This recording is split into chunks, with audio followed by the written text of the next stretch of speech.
Bien, alors nous nous retrouvons pour la suite des lectures analytiques. Là, on va procéder un petit peu différemment.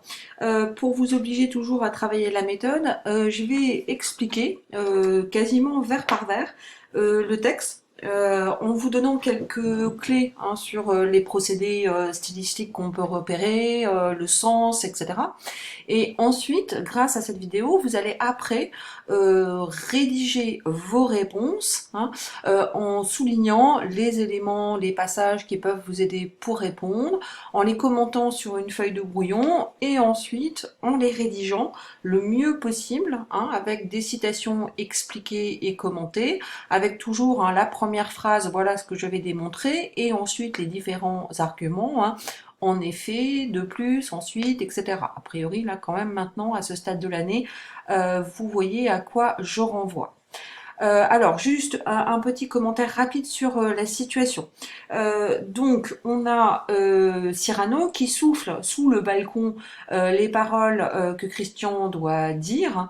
Et petit à petit, il va se prendre au jeu et il ne va plus parler à la place de Christian, hein, il va carrément le remplacer puisqu'il profite d'être caché dans l'ombre et du coup, il va oublier un petit peu, hein, perdre de vue qu'il parle au nom de Christian.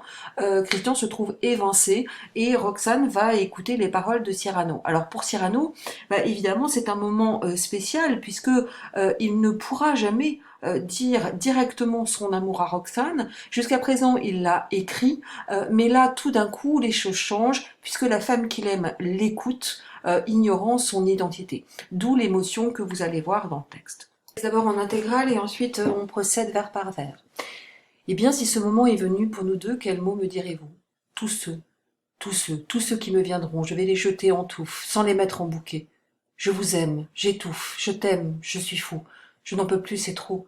Ton nom est dans mon cœur, comme dans un grelot. Et comme tout le temps, Roxane, je frissonne. Tout le temps, le grelot s'agite et le nom sonne. De toi, je me souviens de tout, j'ai tout aimé.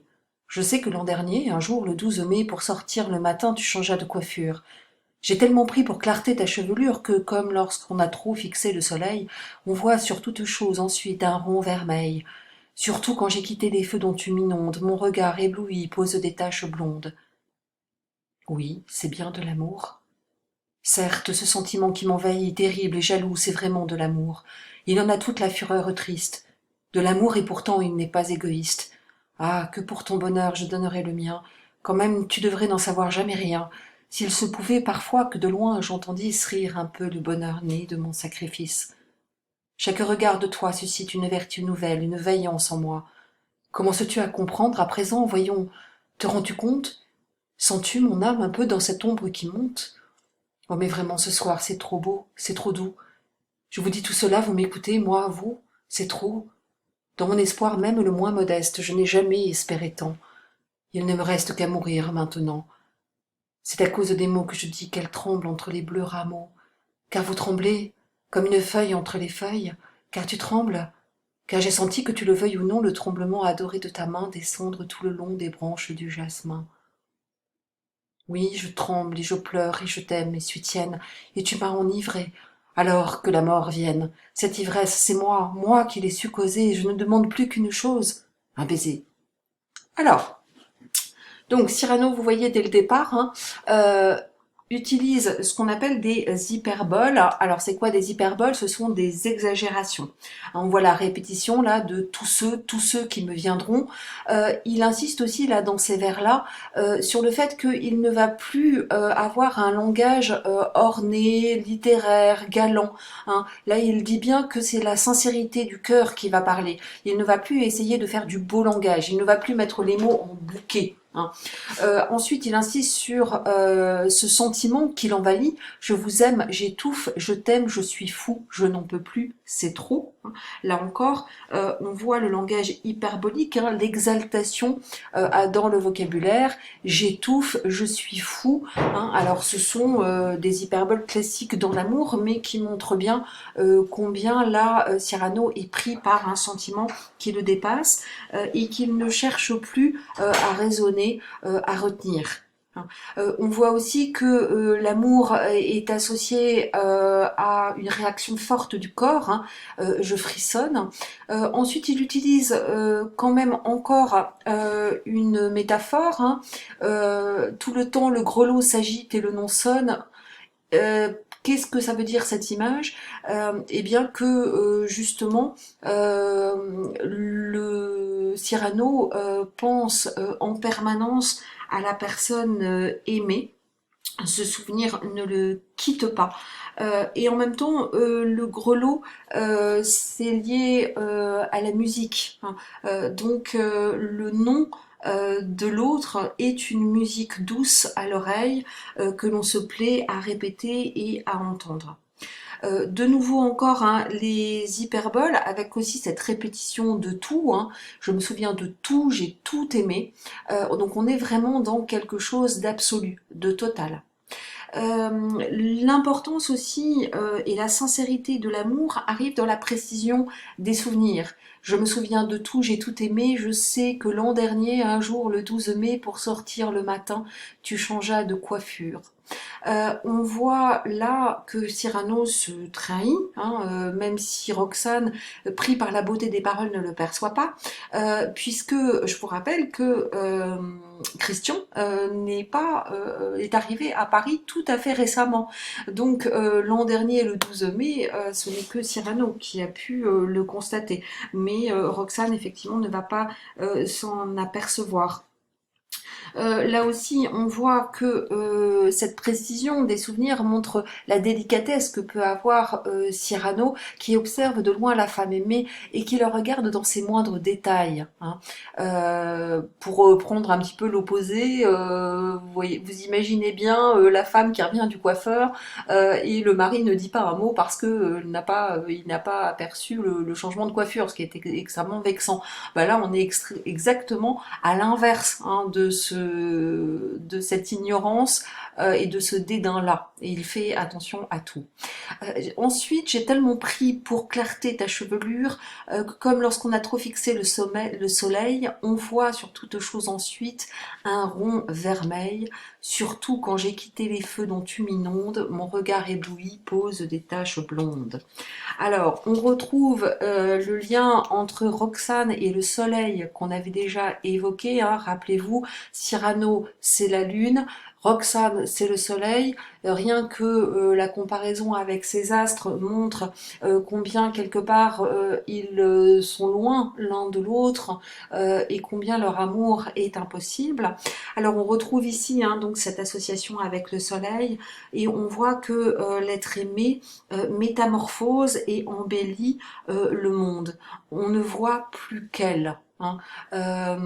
Mon regard ébloui pose des taches blondes, le monde entier est envahi par la blondeur et la lumière de Roxane. Alors la réplique de Roxane n'est pas juste superficielle, hein. Il ne s'agit pas juste de dire ah bah oui on est au théâtre donc il faut faire parler l'autre. On voit que tout d'un coup, là, Roxane identifie ce qu'est réellement l'amour. Rappelez-vous le dialogue qu'elle avait eu avec Christian, pauvre Christian qui se débattait avec ce pauvre je t'aime et qui n'arrivait pas à dire autre chose, et où Roxane, elle, attendait un beau langage. Là, tout d'un coup, Roxane entend ce qu'est véritablement l'amour, et elle est en train de réaliser que ce n'est pas du tout un beau langage, de belles phrases, de la galanterie. L'amour est quelque chose de beaucoup plus sérieux, de beaucoup plus profond, qui engage l'âme tout entière, comme Cyrano le dit si souvent. On continue sur la réplique de Cyrano. Certes, ce sentiment qui m'envahit, terrible et jaloux, c'est vraiment de l'amour. Il en a toute la fureur triste. Alors, comment est-ce que caractérise l'amour ici? Comment est caractérisé l'amour ici? Eh bien, terrible et jaloux, fureur triste. Vous voyez qu'il y a un vocabulaire paradoxal de la colère. En fait, ça montre juste le caractère extrême, hein, de l'amour qui est un sentiment qu'on ne peut pas maîtriser, qu'on ne peut pas raisonner et qui nous emporte, d'où cette notion de fureur. Euh, Ensuite, de l'amour, et pourtant il n'est pas égoïste, Cyrano va indiquer que chez lui, l'amour est associé à l'oubli de soi. et il va, dans les vers qui suivent, parler réellement en son nom. On voit que dans cette tirade-là, il y a encore beaucoup d'images, de métaphores, d'hyperboles.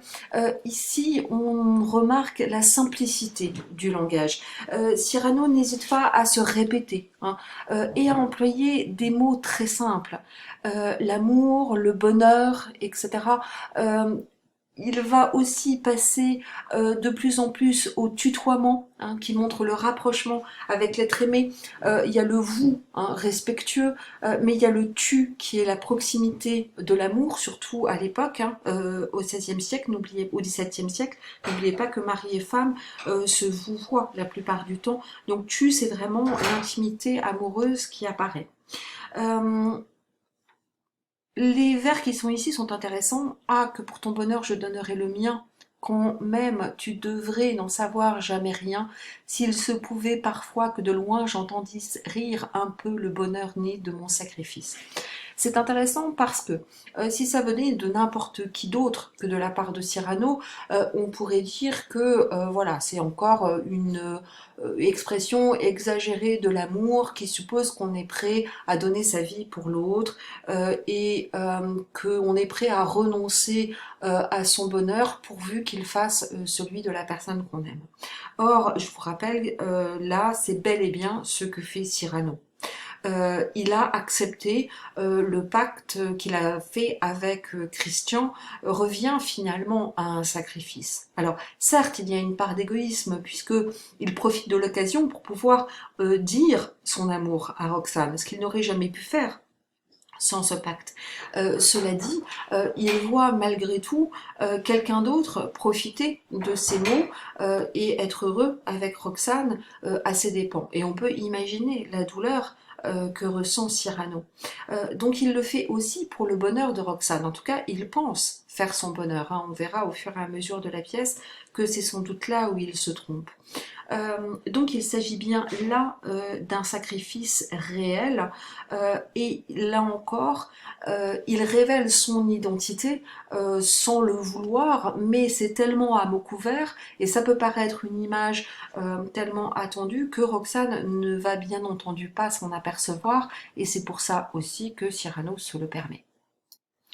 Donc la référence ici, hein, au silence, quand bien même tu devrais n'en savoir jamais rien, on retrouve l'allusion à cet amour, à la fois avoué par écrit, mais inavoué lorsqu'ils sont l'un face à l'autre, puisque Roxane ignore l'identité de celui qui l'écrit et de celui-là qui lui parle en ce moment. Chaque regard de toi suscite une vertu nouvelle, une vaillance en moi. Là, on voit bien la force, hein, de l'amour même. Il suffit à tout, il suffit à rendre heureux. Il va nous permettre de donner le meilleur de nous, hein. C'est vraiment cette idée-là qui est exprimée. Ensuite, commences-tu à comprendre à présent, voyons, te rends-tu compte, sens-tu mon âme un peu dans cette ombre qui monte. On voit que là, le questionnement, hein, la modalité interrogative traduit l'émotion de Cyrano et il insiste bien sur la sincérité de ce qu'il est en train de dire, puisque c'est son âme, hein, directement, qui s'exprime dans ses paroles. Oh mais vraiment ce soir c'est trop beau, c'est trop doux. Là encore, hein, la répétition de cet adverbe trop, hyperbolique. Je vous dis tout cela, vous m'écoutez, moi vous, c'est trop. Dans mon espoir même le moins modeste, je n'ai jamais espéré tant. Là encore, Cyrano trahit son identité à mots couverts, hein, puisque effectivement, il n'a jamais espéré pouvoir exprimer directement son amour à Roxane. C'est la situation qui lui permet de le faire, puisqu'elle ne le voit pas. Et là encore, hein, on peut être déchiré en voyant la situation de Cyrano qui sait qu'il n'a aucun espoir, hein.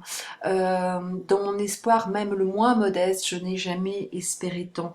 Cette situation d'infériorité qu'il prend et qui trahit son immense solitude. Alors il montre bien ici qu'il est au comble du bonheur, puisque en plus il a réussi à toucher la femme qu'il aime, hein, et il sent sa main trembler avec cette image